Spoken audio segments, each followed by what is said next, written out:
leurs excellences Madame Chantal Moulop et Monsieur Alexis Yenga, respectivement conseiller spécial en charge de la jeunesse et contre les violences faites à la femme, et puis conseiller spécial en charge de l'infrastructure. Alors, ceci étant, je présente le petit programme. On va commencer par les questions.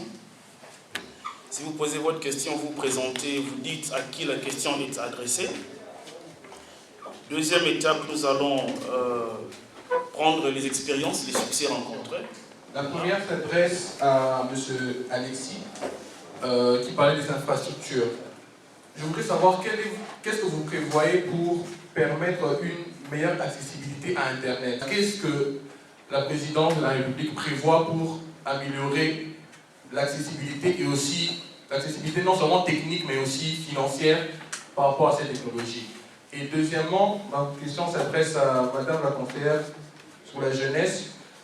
Qu'est-ce que la présidence prévoit pour permettre à ce qu'une grande majorité des jeunes puissent être programmés mentalement, je parlais, pour avoir tout ce qu'il faut pour promouvoir l'entrepreneuriat et l'essor de notre pays. Merci.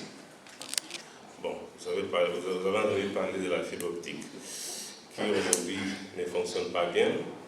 Donc il y a un grand travail qui est en train de se faire. Je pense qu'avec l'arrivée du nouveau gouvernement en place, donc vous aurez quand même des changements, quelques mesures qui vont permettre d'avoir une bonne plateforme très très puissante, de manière que nous avons différents câbles optiques, soit celui qui vient de l'Afrique du Sud vers qui descend l'Afrique du Sud, aller jusqu'au nord, ça va passer bien sûr par Boma. Et il y a aussi les câbles angolais qui viennent de Brésil. Et puis j'ai participé à quelques réunions aussi avec les entrepreneurs privés qui veulent amener les câbles du côté de l'Est jusqu'au niveau de Goma qui descend jusqu'au Katanga pour rejoindre la fibre optique qui vient de l'ouest de la RDC. Donc l'Internet, la vitesse, c'est la fibre. Le travail qui a été fait par nos partenaires chinois n'était pas au point. Donc le président est déterminé pour que la RDC devienne un grand pays en ce qui concerne l'Internet, puisque l'Internet crée beaucoup d'emplois, surtout pour la jeunesse. Le président voudrait bien tous les high-tech sociétés du monde venir aussi en RDC. Il y a des programmes aujourd'hui, des projets, de manière qu'on a une banque de données pour la RDC. Voilà.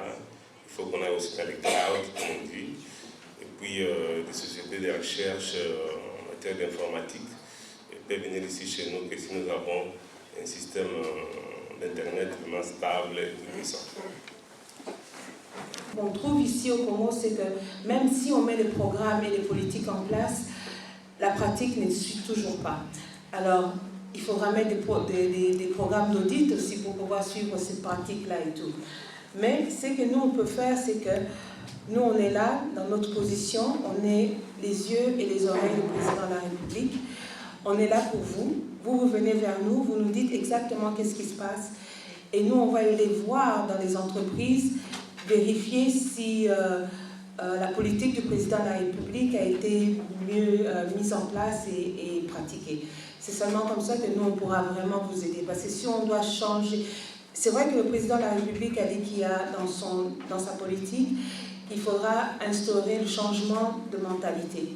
Le changement de la mentalité commence déjà avec vous, les entrepreneurs. Vous devez mettre les pratiques en place tout en étant juste dans ce que vous faites, tout en étant transparent en ce que vous faites, qu'il n'y ait pas non plus, comment je peux dire, de la corruption. C'est tout ça qu'il faudra pouvoir mettre en place dès le départ. Voilà. C'est mademoiselle Léonie Mouyaya, femme entrepreneur. Ma question est la suivante, elle s'adresse aux deux intervenants. Qu'est-ce que le gouvernement congolais compte faire pour que la corruption arrête de freiner, sinon décourager l'entrepreneuriat auprès des jeunes? Personnellement, j'ai toujours envisager la corruption comme un cancer. Parce que le pays ne peut pas avancer si nous avons ces habitudes. Mais parfois, je réfléchis plus loin. C'est-à-dire que je veux quand même aller à la source de la corruption. En termes de corruption, on doit commencer ça, comme on dit, du bottom-up, des bas vers haut. Ce n'est pas seulement les gouvernements, non. Commençons ça d'abord au niveau des familles. Indiquons nos enfants que la corruption, c'est pas bon. Faisons ça au niveau des églises. Il faut que les pasteurs aussi prêchent la corruption, que voilà, c'est pas bon. Mais quand un pasteur vient nommer un pasteur à Dieu, il met une chèvre, que c'est un dixième, il prend ça, annoncer ça aux autres, c'est ça. Donc, le travail, c'est comme le président Kennedy disait que non, c'est pas ce que le gouvernement veut faire pour vous, mais qu'est-ce que vous pouvez faire pour votre pays. Donc, le gouvernement, oui, on dit, qu'est-ce que le gouvernement va mettre en place? Oui, on va arrêter les gens, on va faire ceci, cela, mais on a fait une jeunesse ici, et une nouvelle génération. Commençons d'abord au niveau de la famille, puisque si on éduque bien nos enfants, et la corruption, c'est pas bien pour le pays. Je vous fais appeler Tambemamba Vincent. Je suis président du Sénat. Oui, ma question va tout droit à M. Kaibé, conseiller spécial. Je suis tellement content de ces initiatives. Alors, j'aimerais savoir par quel mécanisme aujourd'hui les multinationaux ou toutes les grandes entreprises étrangères qui viennent investir dans notre pays auront à recruter les entreprises des jeunes en RDC.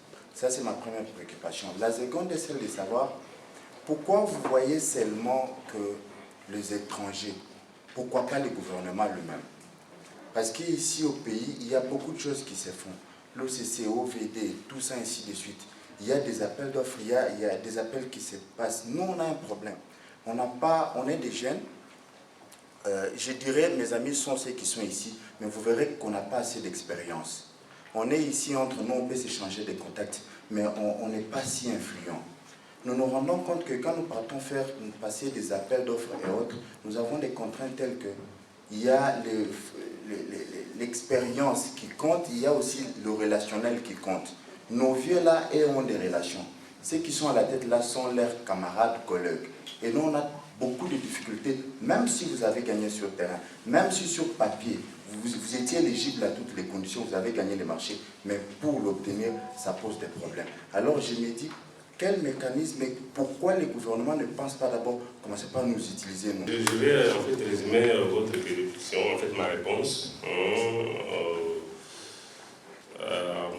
Des phases. La première phase, c'est les rôles des multinationales. Mais je parle des multinationales, comme vous le savez, les grands investissements qu'on a dans ces pays, c'est surtout pas des sociétés internationales.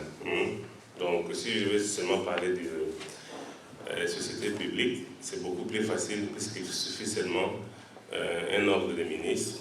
Donc, voilà, il faut faire comme ça, donc ils vont respecter. Mais vous avez raison, la loi des sous-traitances existe. Quel est le mécanisme? Il y a ce qu'on appelle l'autorité de régulation des sous-traitances. C'est une autorité qui existe déjà depuis l'année passée, qui a été créée sous l'ordonnance présidentielle du président Kabila à l'époque. Donc en fait, c'est cette autorité en fait qui doit, n'est-ce pas, gérer, se rassurer que la loi des sous-traitances est vivement appliquée. Donc je pense que c'est la première réponse. Deuxième réponse, moi et ma collègue Chantal, Chantal qui est ici, qui m'a invité. Sinon sans elle, je n'aurais jamais la chance d'être devant cette assemblée très smart, intelligente. Je suis vraiment très honoré que je suis invité. Si pas encore invité, je viendrai. Est-ce qu'on est capable de venir tous les jours? Non. Bon, qu'est-ce qu'on veut faire aujourd'hui? Cette initiative, on a déjà discuté avec elle, mais si elle me permet de dire, sinon je peux que je dise ou pas? Vas-y. Bon, ça va. Il est du fest, donc je dois d'abord l'écouter. Bon, l'idée c'est quoi? C'est aujourd'hui comment on doit capitaliser, n'est-ce pas, si cette richesse humaine que notre jeunesse a. J'ai découvert la semaine passée certains jeunes qui viennent de l'Est, surtout à Goma, comment s'appelle l'autre, qui a développé un applicatif, n'est-ce pas, pour générer le système de paiement électronique. Ça, c'est génial. Ouais. Donc, il y a un autre qui a développé, j'ai oublié encore le produit. L'idée aujourd'hui, c'est mettre en place ce qu'on appelle un business center.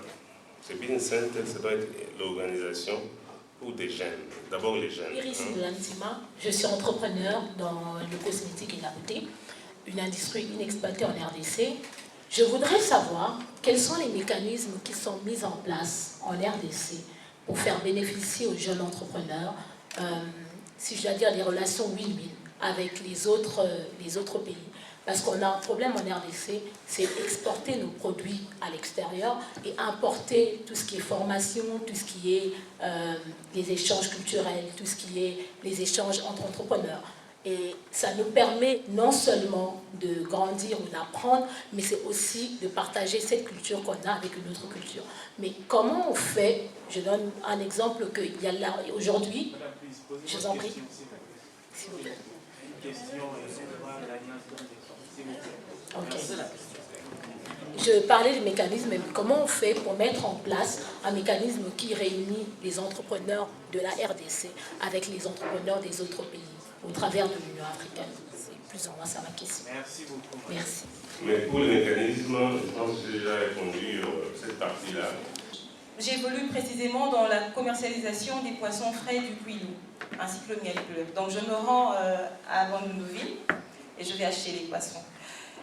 J'ai commencé avec un petit capital de 68 000 francs et aujourd'hui j'en achète pour 500 000, 600 000. Voilà, en fait, je voulais aussi dire à tous les jeunes qui sont ici qu'il ne faut pas désespérer.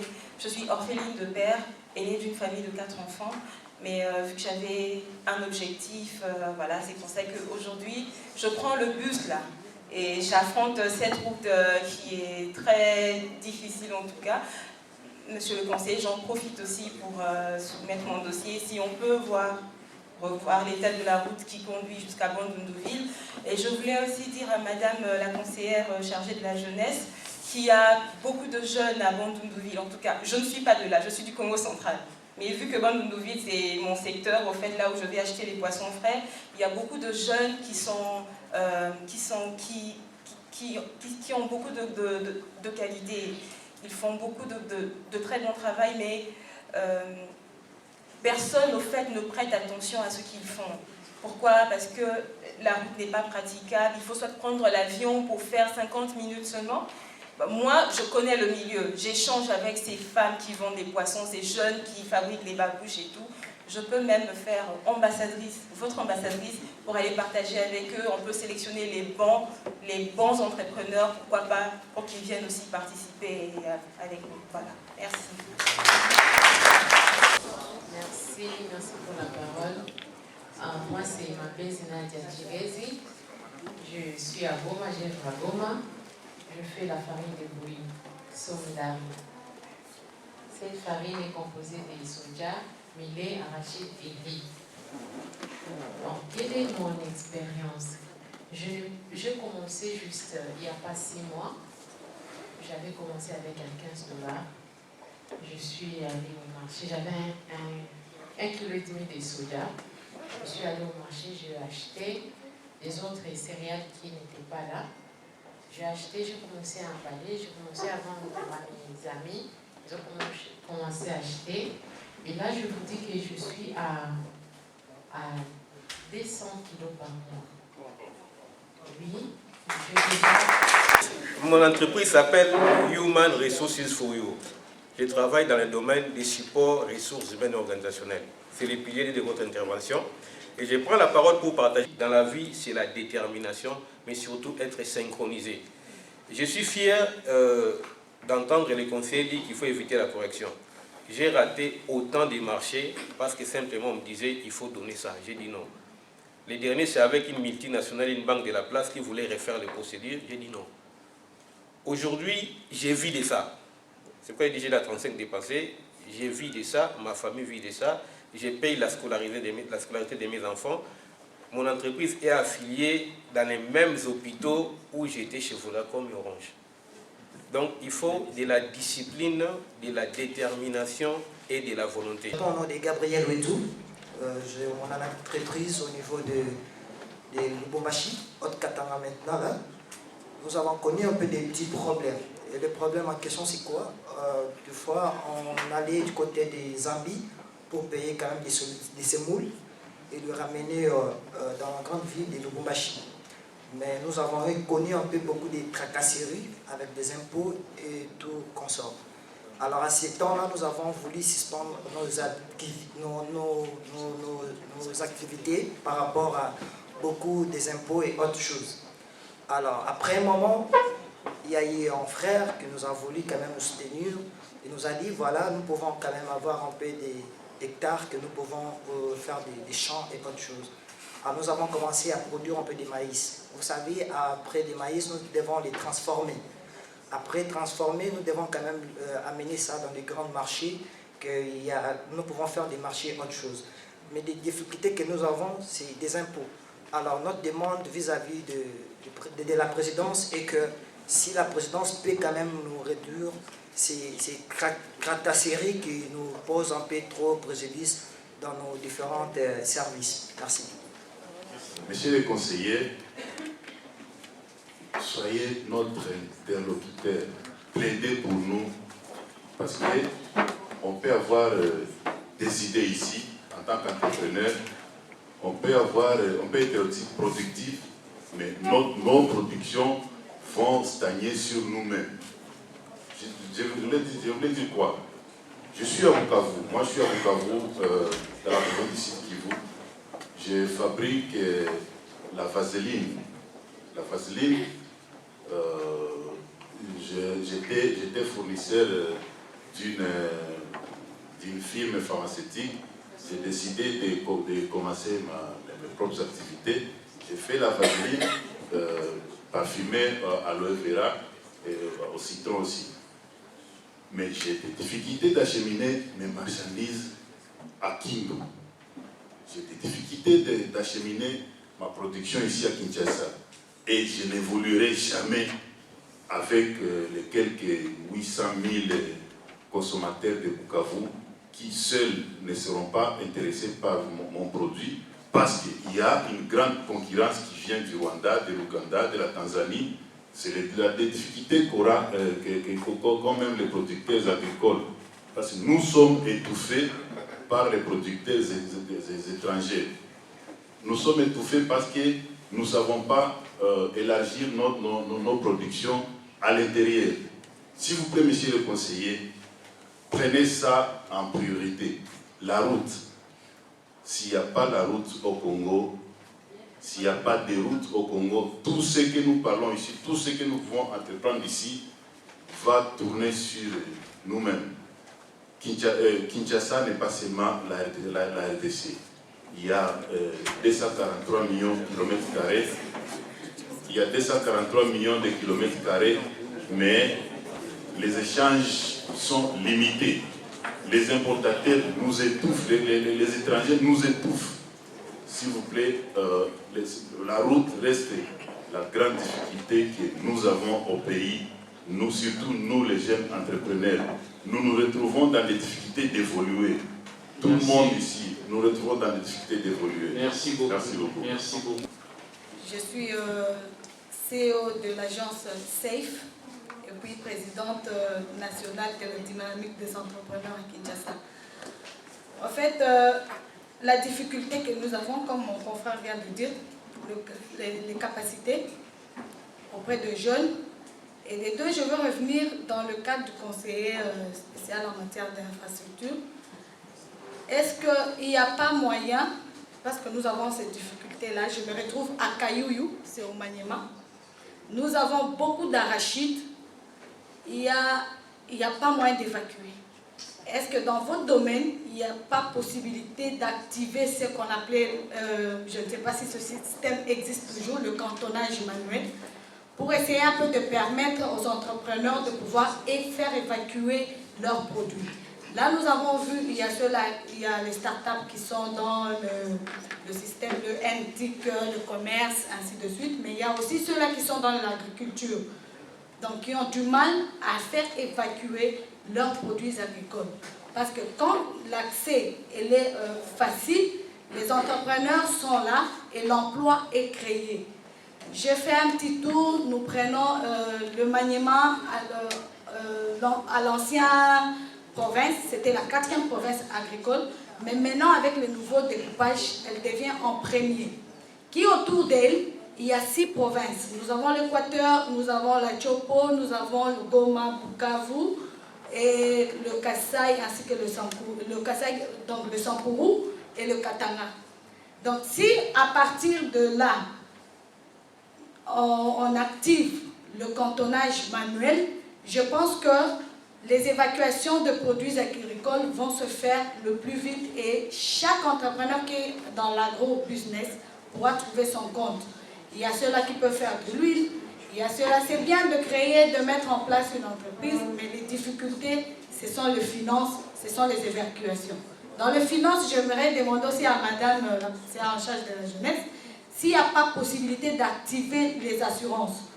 Parce que avec ma banque assurance, je n'ai pas besoin qu'on me mette, qu'on me demande une hypothèque ou un gage. C'est à partir de mon compte que j'ai ravitaille, je pourrais payer mon assurance bancaire et que mon assureur sera à mesure de me couvrir au cas où j'ai besoin d'un prêt. Ça, c'est une façon de faire un plaidoyer. Si on peut nous aider dans ce sens-là, je pense que ce sera déjà un pas vers les win-win du chef de l'État. Écoutez, vous avez comme c'était un point important sur la politique fiscale de notre pays. Les gens qui vivent ici savent bien qu'il y a pas mal de trucs qui viennent des pays voisins, par exemple l'Angola, et on achète ces produits sur place. Mais ce ne sont pas les produits fabriqués en Angola, n'est-ce pas? C'est-à-dire que c'est fabriqué dans des pays où les Congolais aussi achètent. Mais la question est de savoir pourquoi l'Angola importe et puis elle exporte à RDC. Et nous, on vend ça, c'est toujours moins cher par rapport à ce que nous avons acheté aussi dans le même pays. C'est-à-dire qu'il y a un problème au niveau des taxes, donc taxes douanières et autres. Donc je pense que c'est le futur gouvernement sera obligé de revisiter aussi cette politique, puisque plus on importe, moins on exporte. Je ne pense pas que ça... Il y a quand même ce qu'on appelle balance of payment, donc ce sera un équilibre, n'est-ce pas, puisque on importe beaucoup et puis on exporte moins. Même pour l'inflation, c'est pas bien. Donc, ce que je voulais dire ici, c'est quoi? C'est au niveau de l'infrastructure, je répète encore ce que j'ai dit au début là, au niveau de l'infrastructure, la route, tout le monde reconnaît que c'est l'infrastructure mère. C'est-à-dire qu'il n'y a pas une autre infrastructure d'abord, sans commencer par la route. Même pour aller chez les voisins, je pense qu'il faut passer par la route. Donc ça, c'est... il n'y a pas en fait de discussion là-dessus. Mais ce qui est important aujourd'hui, c'est savoir comment cette infrastructure devient productive, de façon que là où l'État congolais n'a pas la capacité de développer l'infrastructure, mais il peut y avoir aussi d'autres acteurs, d'autres intervenants qui peuvent aussi investir. Ici, j'ai écouté du début jusqu'à la fin, il y en a qui ont inventé des produits, il y en a qui ont développé les commerces, tout ça là. Mais je suis resté très jaloux que personne n'a parlé de l'infrastructure. Voilà. Moi, je suis intéressé pour, je ne sais pas, une route terre battue qui quitte Ubundu jusqu'à Chabunda ou Walikale jusqu'à Tingiting. Vous savez les noms là qu'on a connus pendant la guerre. Personne n'a dit ça. C'est-à-dire que le but c'est quoi? C'est dans la prochaine politique, j'ai parlé de 53 000 km de routes. Donc aujourd'hui, on serait peut-être obligé de construire peut-être 20 000 ou réhabiliter pendant les prochains 5 ans. Mais l'État peut intervenir dans des routes à 100 000 lucratifs, par exemple. Une route où on voit par exemple qu'il y a beaucoup de trafic et de commerce, là vous pouvez laisser ça au secteur privé de développer, puisqu'ils vont mettre un système de péage, puisqu'ils l'ont investi pour, n'est-ce pas, récupérer son investissement. Mais là où il n'y a pas un rendement, donc l'État peut intervenir. Donc, je vous donne un exemple au niveau de l'infrastructure énergétique. Vous savez, la RDC, on a une potentialité aujourd'hui de plus ou moins 102 000 MW. Ce qu'aujourd'hui les pays peuvent développer, d'accord, avec les systèmes conventionnels des turbines, tout ça. Mais avec la nouvelle technologie, j'ai eu la chance de parler à certains experts et des techniciens asiatiques qui nous ont dit que voilà, aujourd'hui il y a des turbines qui peuvent développer notre potentiel à 1.6, c'est-à-dire là où c'est 1000 mégas, ça peut être 1600. Donc avec 100 et 2000, donc s'il y a des moyens, donc on peut arriver à 160 000. Est-ce que la question aujourd'hui, c'est est-ce que la RDC a besoin de ça? Non. Mais est-ce que l'Afrique a besoin de ça? Oui. Est-ce que le monde entier? Mais qu'est-ce qu'on va faire? Ça fait plus de 59 ans. On parle de Inga. Donc, parmi, je pense, 90% de tout le monde qui est dans cette salle, sauf Moutamout, oui. Donc, on a entendu parler de ça, n'est-ce pas? Mais aujourd'hui, nous avons combien? Nous n'avons pas plus de 2300 mégawatts. On exportait quand même l'énergie Congo-Brazzaville, maintenant on importe, d'accord? Il y a eu une augmentation de consommation au niveau du sud par les miniers, mais aujourd'hui on peut développer ça. Mais qu'est-ce qui nous manque? C'est on n'a pas d'argent, ça coûte quand même. Vous savez, un barrage de 43 000 mégawatts, donc c'est 1 milliard, n'est-ce pas? Donc l'idée c'est quoi aujourd'hui? C'est pas en fait une nouvelle, comme vous savez, il y a déjà la loi, n'est-ce pas, de libéralisation du secteur énergétique. Aujourd'hui, chacun peut développer, je sais pas, construire un barrage ou vendre de l'énergie, c'est pas quelque chose de nouvel.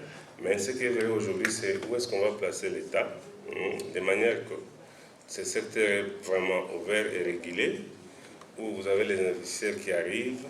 On dit qu'aujourd'hui, pour la RDC, on doit garder par exemple 30 à 35% des réserves d'énergie chez nous. Et puis les investisseurs privés, toujours dans la politique de la JV, l'association avec la Société nationale, les SNEL par exemple, nous avons la minorité, l'investisseur la majorité. Maintenant, on vend notre énergie à l'étranger. Voilà. Donc il y a un projet aujourd'hui qui s'appelle WWE. Ça veut dire World Wide Energy, comme World Wide Web. Les gens qui ont été par exemple aux États-Unis, dans les pays du Sud comme Texas, vous allez voir que dans chaque parcelle, il y a quelqu'un qui a un appareil de forage de pétrole. Voilà, c'est intéressant. Donc la personne qui produit des barils, 3 barils par jour, 5 barils, à la fin du mois, il prend la totalité et puis directement il met sur les réseaux jusqu'au niveau de la raffinerie. Donc on doit arriver au niveau où, avec l'énergie, barrage à Kayoyo, Kayoyo par exemple, Tingi Tingi, Lualaba, Chikapa, Boma, tout ça là, des petits barrages de 2 MW, 5 mégas, 10, tout ça on peut mettre ça sur les mêmes réseaux. On garde 30 à 35% pour les pays pour des raisons de la sécurité. Et le reste, si on met sur un système de transport, un réseau, ceux qui vont jusqu'au sud, Nigeria va au sud plutôt, Zambie, Botswana, ils vont acheter. Si on monte, vous avez l'Angola, vous avez... monter, c'est pas l'Angola. Donc, Centrafrique, Nigeria, tout ça là. Une fois que c'est au niveau des pays de Maghreb, ça va aller jusqu'à l'étranger. Donc, quand vous avez maintenant la RDC, où d'abord l'énergie coûte moins cher, puisqu'on aura 35%, sur les 160 000, c'est plus ou moins 70 000, pendant qu'on aura besoin peut-être de 10 ou bien 15 000 mégawatts. Donc, c'est-à-dire la loi de l'offre et la demande. L'énergie va coûter moins cher en RDC, mais la bonne nouvelle, c'est quoi? Puisque nous avons des minéraux, nous avons aussi l'activité agricole. Donc, un investisseur peut venir et dire non, je vais aller en RDC, puisqu'en RDC, je vais installer mon usine, l'énergie va coûter moins cher. En RDC, j'ai une jeunesse bien formée, voyez encore le fond de corruption, jeunesse bien formée, très compétente. En RDC, j'ai l'accès, puisqu'il y a une infrastructure qui est déjà là en place, où je peux sur place produire, acheter les arachides ou bien des tomates qui sont sur place, les mettre dans des boîtes de conserve, je ne sais pas, ou consacrées, je ne sais pas là. Tomates concentrées, c'est ça, non? Hein, on parle de tomates, les transformer sur place. Et en RDC, je peux prendre les matières premières et les transformer en produits finis. Et je peux aussi, en fait, exporter ces produits finis jusqu'à l'étranger. Donc, on aura une RDC où il y a l'énergie, où il y a des routes, des chemins de fer, c'est par là, avec surtout le capital humain, là, la jeunesse. Hein? Vous voyez, comme vous disiez que jeunesse, hein, c'est un discours, hein? Jeunesse, jeunesse, jeunesse. Voilà. Donc, vous avez une jeunesse bien formée, compétente, nous avons l'énergie, nous avons une infrastructure qui permet de transporter les personnes et les biens, et surtout aussi un système fiscal acceptable et compétitif. Je dirais même un système fiscal sexy, d'accord, pour les entrepreneurs. Donc, ça veut dire que là on parle de business friendly. Business friendly, c'est le vrai climat des affaires, c'est pas seulement guichet unique. Voilà, même les journaux, c'est pas ça. Il y a moins de corruption, il y a la bonne gouvernance, il y a, on trouve, n'est-ce pas, les ressources humaines dédiées au business.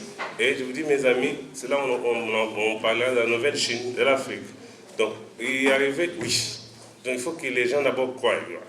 Le chef de l'État qui a cette vision-là, il veut que le pays se développe. Puisque, vous savez, si on dit que bon, là où vous voulez aller, vous n'allez pas arriver. Donc, je pense que votre façon de marcher va essayer un peu de diminuer un petit peu. Mais aujourd'hui, je cherche des hommes et des femmes dans cette salle qui croient dans la vision des chefs de l'État que si on se met ensemble, si on croit dans notre pays, qu'on peut arriver là où il va amener le pays, pour que la RDC devienne un des grands pays au niveau de l'Afrique, on peut y arriver. Ceux qui ne veulent pas croire, qu'ils nous laissent nous qui croient pour qu'on arrive là où nous voulons aller. Merci. Ce que je voulais dire pour conclure, c'est que s'il y a quelque chose, s'il y a un programme que le président de la République tient à cœur pour vous, pour que votre entreprise puisse s'épanouir, est le fonds de garantie. Le président a déjà commencé à rencontrer des banquiers, différentes entreprises qui pourront aider à mettre ce fonds de garantie en place. Je sais qu'il y a beaucoup de gens qui me posent des questions, je reçois beaucoup de questions sur ça, pour pouvoir vous donner des explications. En bref, ce que je peux dire sur le fonds de garantie, c'est un crédit banquier qui va permettre aux jeunes, aux entreprises, de pouvoir rembourser à un taux de pourcentage très bas.